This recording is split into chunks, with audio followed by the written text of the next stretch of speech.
Good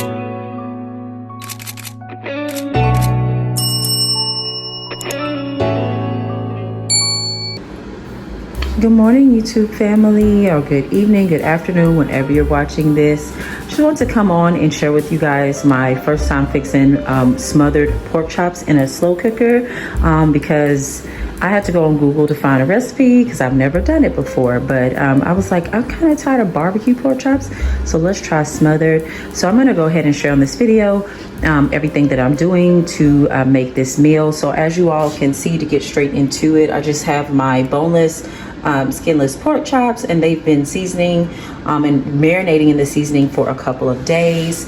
And then I have over here some Swanson brand chicken broth. I have some great value minced garlic, and then I have some Campbell's cream of chicken. It's the family size. That's 22.6 ounces. The recipe only calls for 21 ounces. And then I also have the Lipton golden onion soup mix. Normally I just get the plain regular Lipton onion mix, but golden onion is what I had on hand, so you know, I'm gonna use it, work what I got. And then I just have me a liquid measuring cup here. It goes up to 2 cups. And then I have my slow cooker. It's by Hamilton Beach. It has settings of off, keep warm, low, and high. Typically cook on high. I typically cook on low for a longer, slower cook time. And then I have a bag of great value sweet peas, because with the pork chops, we're gonna have sweet peas and gravy mashed potatoes. These mashed potatoes are out of their original like cardboard packaging, but this is the mashed potatoes that come in a double pack at Costco. I can't remember the brand because I don't have it anymore. The outer carton. And then this is just the Heinz Homestyle brown gravy. You could also use a gravy packet and make that gravy up if that's what you have. But I just chose to go the quicker route this time and just get the brown gravy, pre-made up. But yeah, I'm gonna show you all, like I said, everything I do to prepare this meal and what the final result is. So if you like this type of content, please remember to give your girl a big thumbs up. Please subscribe to my channel. I would love to have you as a family member, and leave a comment down below if you enjoy this type of content. All right, guys. All right, y'all, so life be lifing and plans changed. I got super busy at work, so I'm just now, it is like 1:57, just now getting back over here to the slow cooker to go and get my pork chops started. So I'm gonna have to cook them 3 hours on high instead of 6 hours on low. So I'm just gonna go ahead and show you all with me adding the ingredients into the slow cooker and everything.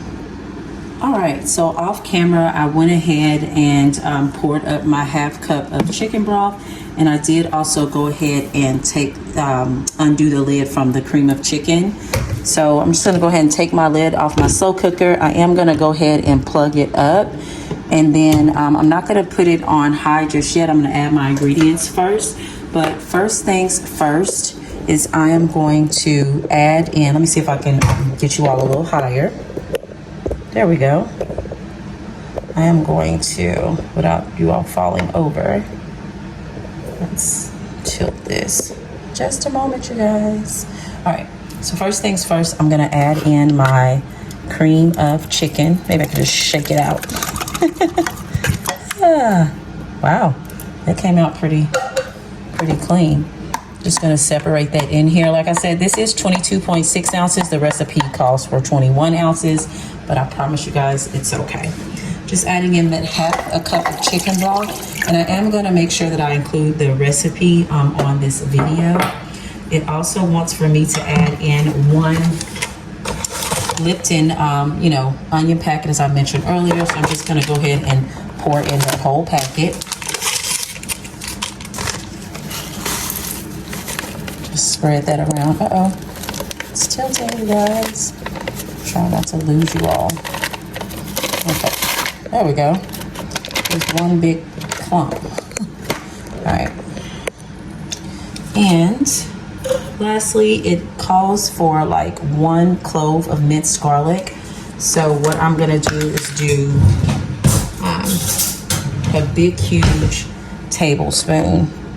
It looks like a tablespoon is gonna get stuck in here. Let's see if I can get it. There we go. Just gonna pour it out. because it's supposed to be like 1 clove worth. Let's see if I can shake it out, you guys. Did not think this out. And I'm rushing. Let's see. I think I'm going to use a teaspoon. One moment. I'm going to keep it moving.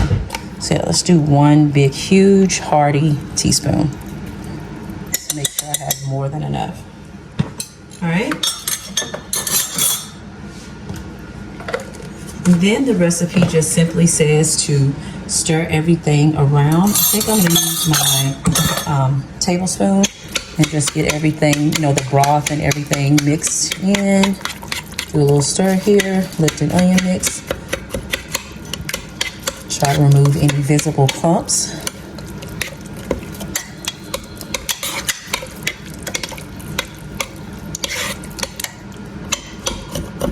Yeah, that Lipton onion mix had quite a few little chunks in it. Okay. And now for the, as they say, the main attraction, I'm going to go ahead and do my, set that over there. I'm going to go ahead and do my pork chops, you guys. Pork chops. And so I'm going to get a fork and go ahead and just start getting these pork chops put into my mixture here. Just lay those over in there.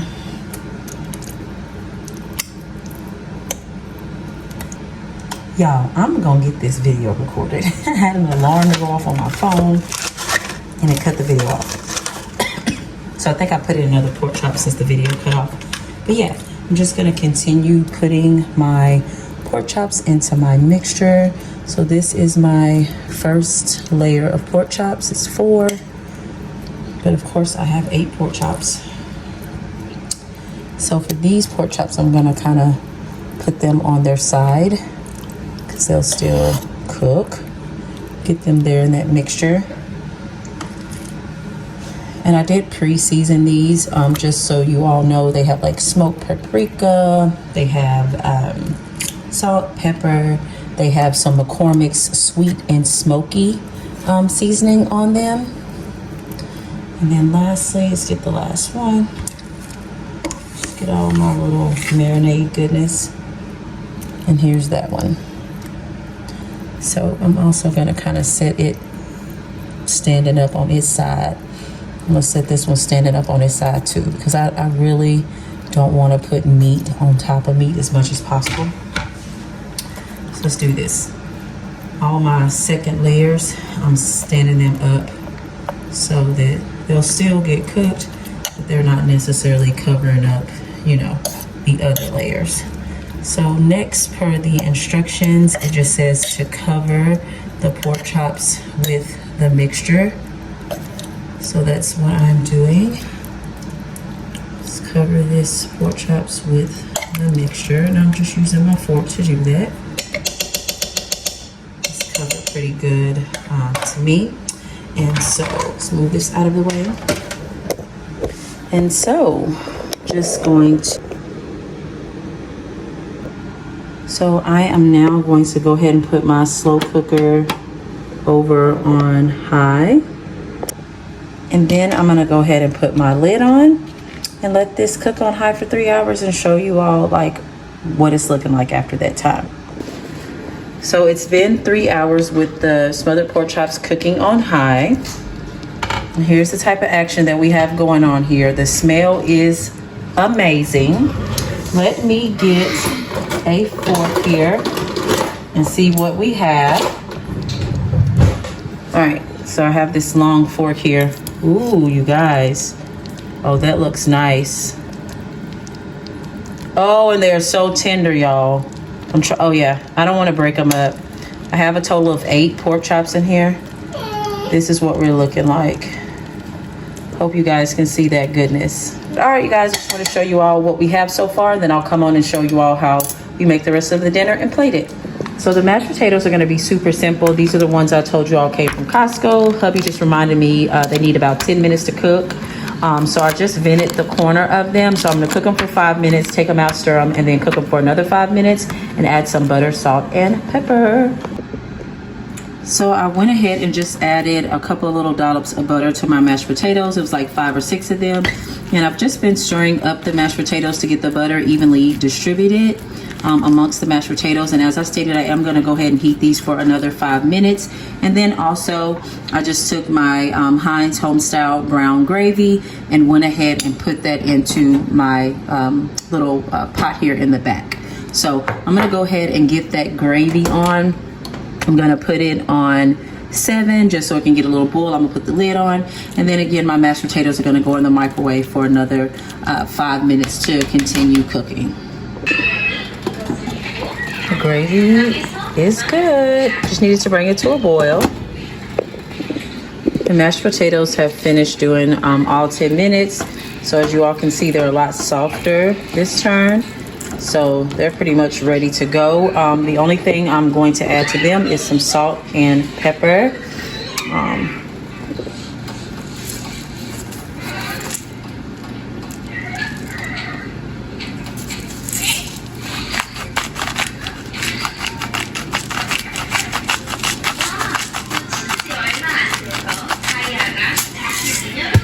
Sorry for the background noise, you guys. My daughter is watching her tablet as I finish up dinner.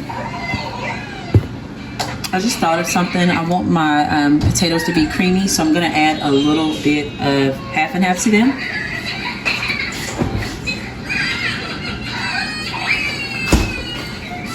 We have the Land O'Lakes half and half.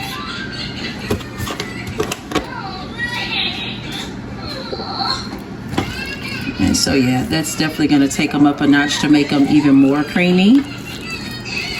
Just what I needed. Don't be afraid to cook from the heart and just do what you know is gonna make something be, you know, even better or the best. But I'm also not afraid to take quick things and whip them and doctor them up from the state that, you know, you purchased them in. I'm usually a big person that doesn't like to use the same dish, same utensils for more than one thing. But with the gravy, I'm just gonna go ahead and stir that here. See if we can focus. I'm gonna go ahead and stir that.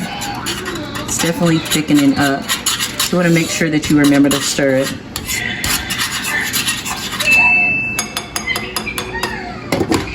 And I've turned my gravy off, so that's pretty much it with those two things. Sweet peas are just a steam bag, so I'm just gonna put those in the microwave on 7 minutes since it's the recommended cook time. Nothing hard about that. Just place them in the microwave. You don't get no easier than this, you guys. Alright, sorry I'm a little crooked doing that with one hand. But there goes the sweet peas. So I just took my sweet peas out of the microwave and I just have them here. See if I can lower that for you all to see. And so I've already opened up the bag. I'm just gonna pour these peas into a little bowl I have here. The steam is coming up off of them. Nice and super simple.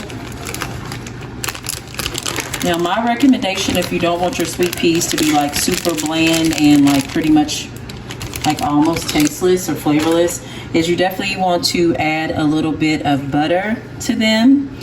So I'm just gonna add a couple dollops of butter. Then I have some pepper here. I'm gonna add a little bit of that. And then lastly, a little bit of salt.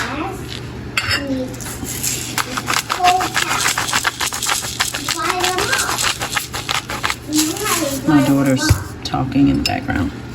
So yeah, then I'm just gonna stir them up. That's pretty much it with the sweet peas. Nice, super simple dinner. So like I said, I'll come back on and show you all my final plated meal. So those sweet peas were not tender. I cooked them for an additional 2 minutes and they still weren't tender. So I've added some butter and water into this boiler, and I'm just boiling them because I refuse to eat peas that are like too firm. So yeah. When I come back on the next time, I'll show you all the finished plated results. So y'all, I rarely have to do this, but those steamed peas, I literally have been boiling for over 45 minutes after they did 9 minutes in the microwave. And some of them are getting tender, but some of them are still not tender. So I went ahead and done 2 cans of green beans, and I've added in some of this Chick-fil-A brand zesty apple cider vinegar dressing just to give them a little razzle dazzle. But that's real life. Like, I refuse to eat peas that, like, all of them are not tender, so I'm still gonna keep going with them in case they, you know, come to and more of them are tender. But again, the green beans are the backup plan. It won't hurt to have 2 green vegetables, potatoes with gravy, and pork chops. But just want to fill you all in on how dinner plans for dinner tonight has been slightly modified. I'm also about to add in a little bit of my bacon grease reserve to my green beans. So let me go ahead and do that, you guys. Not too much because you don't want it to, you know, be kind of weird. Just about that much. You guys, if you save the grease from your bacon, it adds so much flavor to certain dishes. So that's a good trick or hack if you haven't tried it. So dinner is finally done. We have our smothered pork chops. I'll do a close-up in a minute. Mashed potatoes with gravy, green beans, and sweet peas, you guys. Here's a close-up. The sweet peas did eventually get tender. I had to cook them for like well over an hour. Here's the green beans, the mashed potatoes, and the star winner of the show, the smothered pork chops. So yeah, you guys, totally satisfied with this meal. I'm about to dig in. I know it's good. I've been sampling all day. So it's been a day of love. Thank you guys so much for tuning into my channel. Please remember to give your girl a big thumbs up. Please comment down below if you have anything that you want to share, and subscribe to your girl's channel. All right, thanks for spending time with me. Love you guys. Peace.